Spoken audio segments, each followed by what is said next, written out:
Ya pemirsa, seperti apa peluang timnas Indonesia meraih poin saat menghadapi Jepang di lanjutan kualifikasi Piala Dunia 2026 kurang dari 2 jam dari sekarang? Sudah bergabung bersama kita pengamat sepak bola Anton Sanjoyo atau biasa dipanggil Bung Joy. Bung Joy, selamat sore. Selamat sore, Leo. Ya, Bung Joy, kita ingin Indonesia menang, tapi sebagai pengamat sepak bola yang menggeluti sepak bola secara objektif, pandangan Anda seperti apa, Bung Joy? Apakah jam 7 malam nanti, 90 menit kemudian kita lihat Indonesia menang, seri, atau akan kalah lawan Jepang? Menurut Anda seperti apa, Bung Joy? Ya, kalau hitung-hitungan di atas kertas, hitung-hitungan realistisnya memang Jepang ini kan peringkat 1 di Asia sekarang, ya peringkat 1 dunia, negara Asia peringkat 1 dunia, di pot pertama juga dia peringkat 1 gitu loh. Jadi posisinya memang sangat jauh dengan Indonesia. Tetapi berkali-kali kan orang mengatakan bola itu bulat ya, bukan bundar, Ya, bulat kan.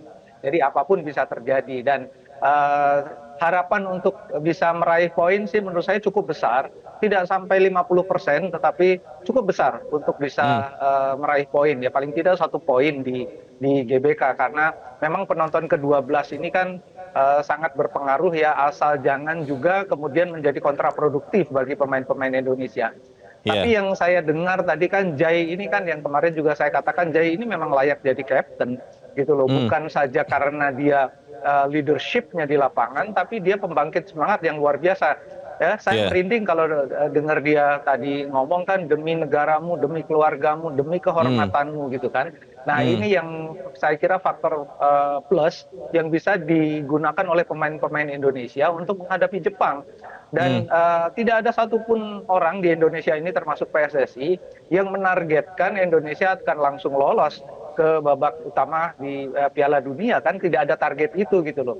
Ya. Apalagi lawannya Jepang. Jadi ya nothing tulus aja. Karena lawan Jepang kalah bukan malu-maluin gitu ya, dapat poin, dapat 1 poin itu Hmm. berkah, Ya. bisa menang itu mukjizat. Jadi nggak ada yang perlu ditakutkan untuk Ya. melawan Jepang, justru nothing tulus, harusnya main lepas. Bung Joy, di dalam latihannya kemarin timnas Jepang, eh, gelandang andalannya Hidemasa Morita mengatakan benar ada pertimbangan terkait dengan pemain ke-12 yang tadi Bung Joy katakan, supporter 70.000 di GBK. Tapi Morita mengatakan itu sudah biasa mereka hadapi di pertandingan-pertandingan mereka di Eropa. Ini pasti sesuatu yang semacam cywar ya tentunya. Tapi kalau memang melihat kualitas pemain-pemain yang menyusun timnas Jepang yang sudah biasa bermain di Liga Eropa, ini berarti pemain ke-12 supporter Indonesia tidak akan banyak berdampak. Bagaimana Bung Joy? Ya, kalau tidak banyak berdampak, saya rasa enggak juga ya, pasti ada dampaknya. Karena meskipun mereka 90% main di liga-liga besar Eropa, tetapi menghadapi supporter yang katakanlah yang beringas gitu ya, beringas dalam arti yang positif ya, itu Ya, memang juga ya, ada PR tersendiri gitu loh. Tapi memang kita harus akui mereka adalah pemain-pemain yang tampil di ajang kelas 1 di Eropa. Ya, ada Minamino, ada Wataru Endo, ada Morata, siapapun yang kalau Anda sebut, memang mereka terbiasa dengan gemuruhnya stadion ya. yang sangat memekakkan telinga, dan mereka memang sudah terbiasa. Tapi menurut saya Stadion Gelora Bung Karno agak berbeda. Jadi saya rasa tetap ada dampaknya bagi Jepang. Kalau melihat susunan pemain yang dibawa Sintayong, Bung Joy, kan hampir semuanya lengkap ya, kecuali ada beberapa yang karena cedera dan juga akumulasi kartu kalau tidak salah. Anda melihat dengan formasi yang sekarang ini kita tayangkan 3-4-3 ya untuk Indonesia, akan cukup efektif menahan Jepang atau sebenarnya ada formasi yang lebih bagus lagi? Menurut Anda seperti apa, Bung Joy? 3-4-3 ini formasi yang sangat ofensif untuk menghadapi Jepang yang kualitasnya 1 tingkat di atas Indonesia. Menurut saya tidak efektif, malah bisa kontraproduktif. Jadi saya menduga malah Sintayong akan merapatkan barisan 5 pemain di belakang dengan Oh, 2 sebetulnya wing pemain sayap yang bisa bertahan sekaligus bisa menyerang dalam keadaan ke dalam keadaan Oh, mendapatkan bola.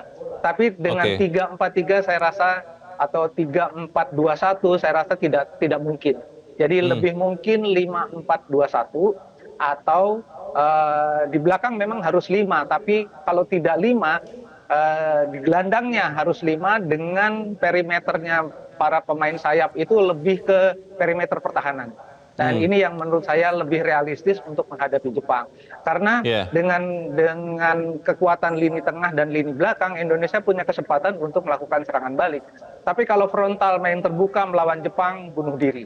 Jadi saya hmm, rasa memang harusnya sih bermain lebih bertahan dengan sesekali menyerang. Karena saya tahu pemain-pemain tengah Indonesia, terutama kalau kita bicara pemain seperti Hübner, ya, Nathan, Orat Mangun yang bisa ditaruh di tengah, itu mereka punya daya intercept yang cukup bagus di lini tengah. Kalau mereka ya. bertahan sejak lini tengah, saya rasa Indonesia punya kesempatan untuk cetak gol.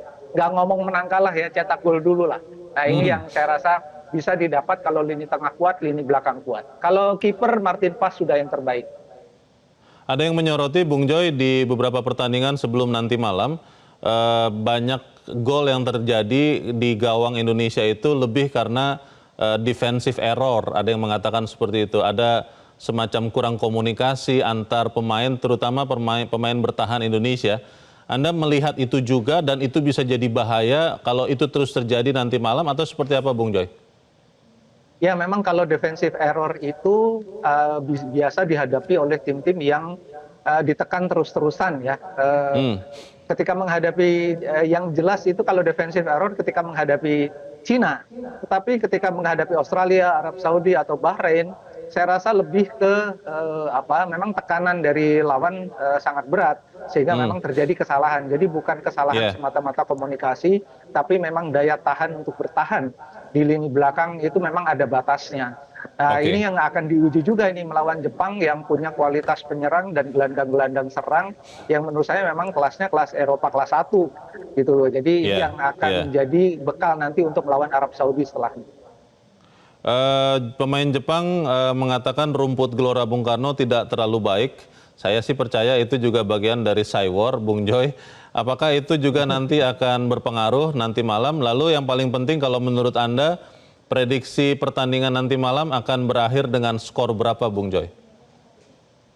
Ya kalau soal rumput memang dua-duanya rugi karena Indonesia kan juga punya pola permainan itu pola permainan yang mengalir dengan passing-passing yang akurat sejak di build up dari belakang. Tetapi memang yang paling dirugikan Jepang kalau rumputnya jelek gitu loh Hmm, karena permainan mereka pasti tidak akan berjalan mulus. Tapi Indonesia pun juga dirugikan gitu loh. Nah ini ya, persoalannya siapa yang bisa memetik keuntungan lebih dari pengalaman mereka bermain di stadion yang rumputnya tidak terlalu bagus. ya. Saya nggak terlalu ini soal prediksi ya, tapi memang agak sulit untuk memprediksi Hmm, Indonesia menang. hmm. Saya ingin harapan saya ini terwujud aja 1-1 Indonesia draw dengan Jepang. Satu-satu, minimal satu-satu kita harapkan ada mujizat terjadi ya, bola itu bulat, Indonesia bisa menang. Terima kasih Bung Joy sudah mencerahkan kami pada sore ini. Selamat sore. Jelajahi cara baru mendapatkan informasi. Download Metro TV Extend sekarang.